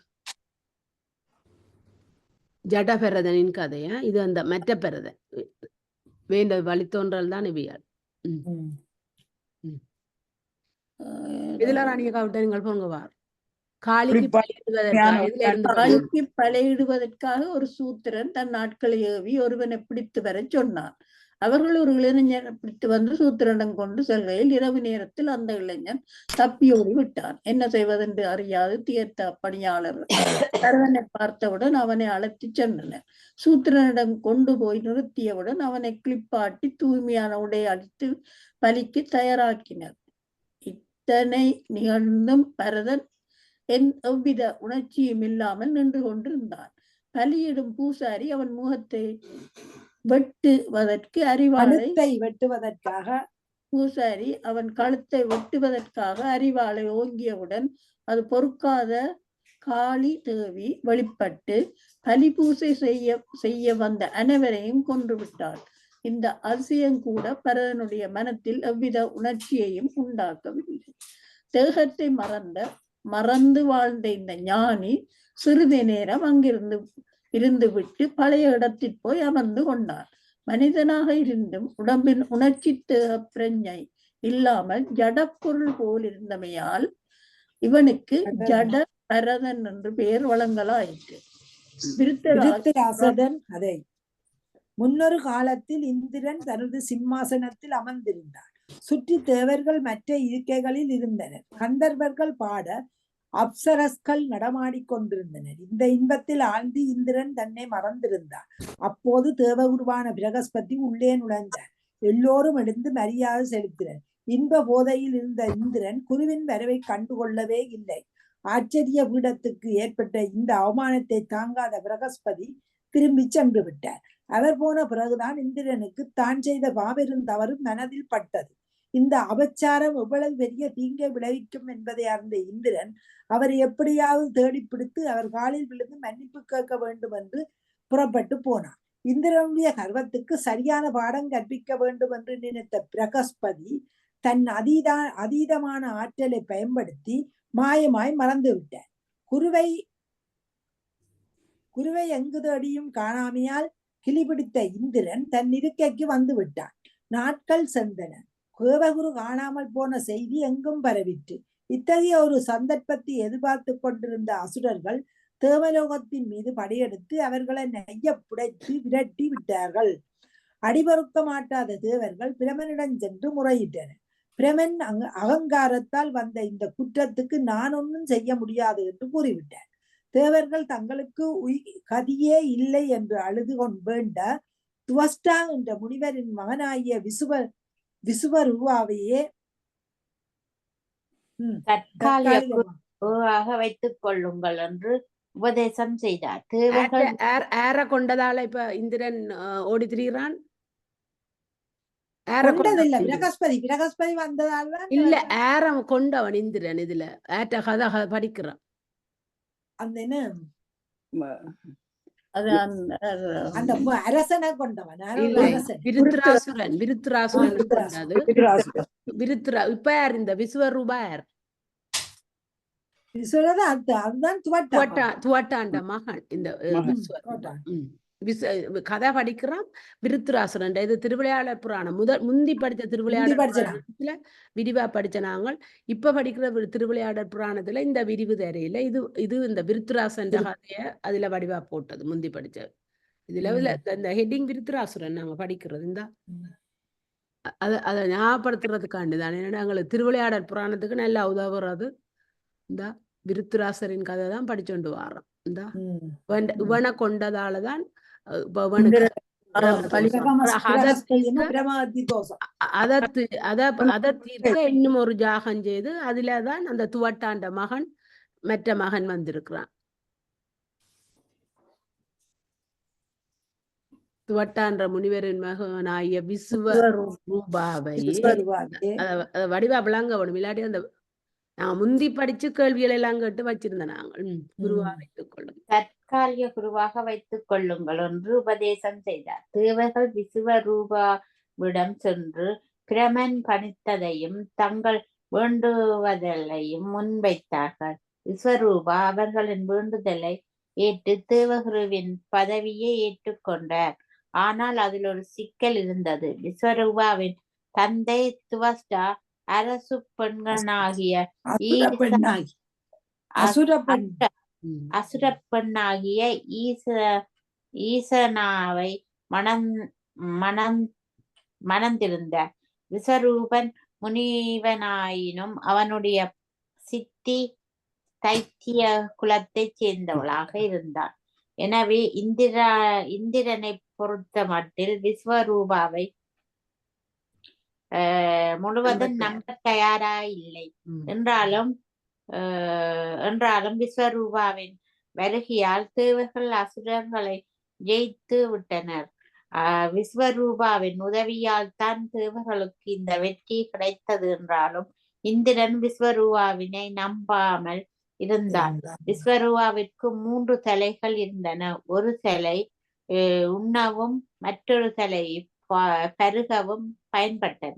3வது தலை யாகங்கள் கிடைக்கும் சோமரசத்தை குடிப்பதற்கென்றே பயன்பட்டது. தேவர்கள் ஜெயித்த நிலையில் அந்த வெற்றிக்கு உதவிய விஸ்வரூபாவின் 3 தலைகளையும் இந்திரன் வெட்டி விட்டார்.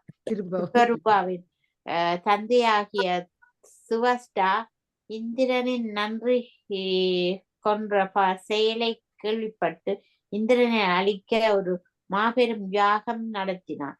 அந்த வேள்வியில் விண்ணையும் மண்ணையும் தொட்டுக்கொண்டு ஒரு பூதம் வந்தது. மலை போன்ற மேனியும் 3 உலகங்களையும் விழுங்கக்கூடிய வாயு நெருப்பை உமிழக்கூடிய கண்ணும் உடையனவாக விருத்திராசுரன் என்ற பெயருடன் தோன்றினான். அந்த பூதமின் பணி என்ன என்று துவஸ்டாவை கேட்டது.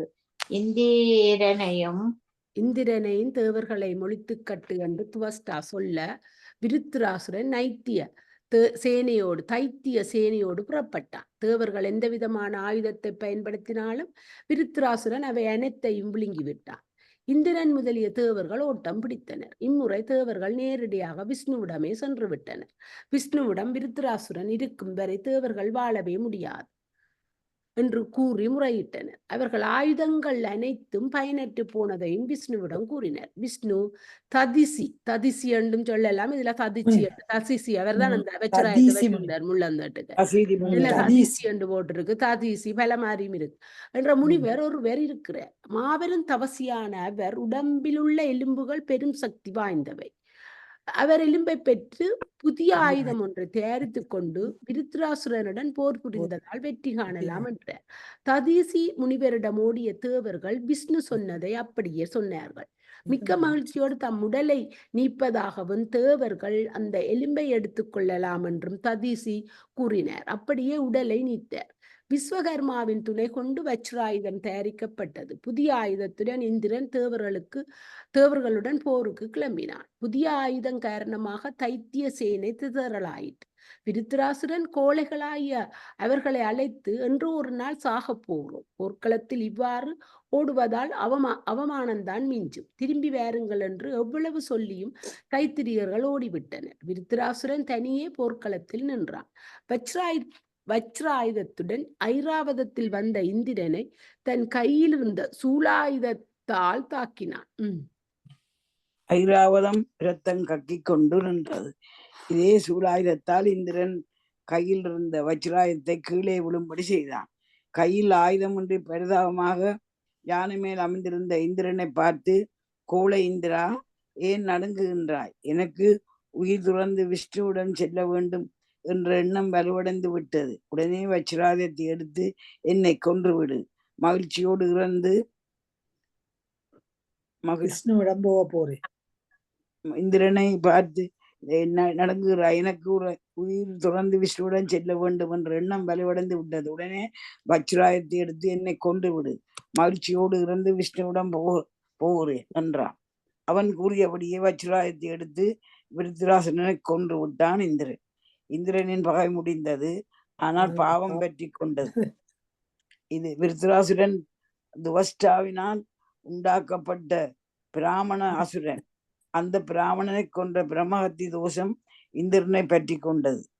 எங்கு சுற்றியும் அந்த தோஷத்தை போக்க முடியாத இந்திரன் மானசரோவர் கோயிலுக்கு சென்று அங்குள்ள தாமரை மலர் ஒன்றின் தண்டில் ஒளித்திருந்தான். தண்டில் ஒளித்திருந்த காலத்தில் மானசரோவர்ல கோயில் இல்ல, அது ஒரு நதி. நீங்க போயிருக்கிறீர்கள் அந்த இடத்துக்கு, அப்புறம் கோயில் மானசரோவருக்கு நதி என்று மானச போயிட்டு வந்திருக்கிறீங்க. சீதா குளிச்ச இடம். அங்க அமாதவியார் குளிச்ச இடம் தான். சீதா குளிச்சாண்டு கதை இருக்கா. மானசரோவருக்கு சென்று அங்குள்ள தாமரை மலர் ஒன்றின் தண்டின் ஒளித்திருந்தான். தண்டின் ஒளித்திருந்த காலத்தில் நவுசன் இந்திர பதவியில் இருந்தான். சித்திரகேது சாகுந்தருவாயில் இருந்த பரீட்சித்து மன்னன் பாகவத புராணத்தை சொல்லிக் கொண்டிருந்த சுகதேவ முனிவரை பார்த்து, முனிவரே, விருத்திராசுரன் இந்திரனை பார்த்து என்னை சீக்கிரம் கொன்று விடு, நான் விஷ்ணுவிடம் போக வேண்டும் என்று கூறினான் என்றீர்கள். ஓர் அசுரனுக்கு இவ்வளவு விஷ்ணு பக்தி எவ்வாறு வந்தது என வினவினார். அது கேட்ட சுகதேவ முனிவர், அரசே, விருத்திராசுரனின் பழைய பிறப்பை அறிந்தால் உமக்கு இந்த சந்தேகம் வராது. அதை கேளு. பொறுங்க, இன்னும் 20 பேஜ் கிட்ட இருக்குது. நீங்கள் லண்டன்காரர் ஓகேயா, இல்லாட்டி நிப்பாட்டுவோமா? நிப்பாட்டுவோம். சரி, அப்ப நிப்பாட்டுவோம். ஓம் நமச்சிவாய. வாழ்க வளம். நமச்சிவாய. 22 222 222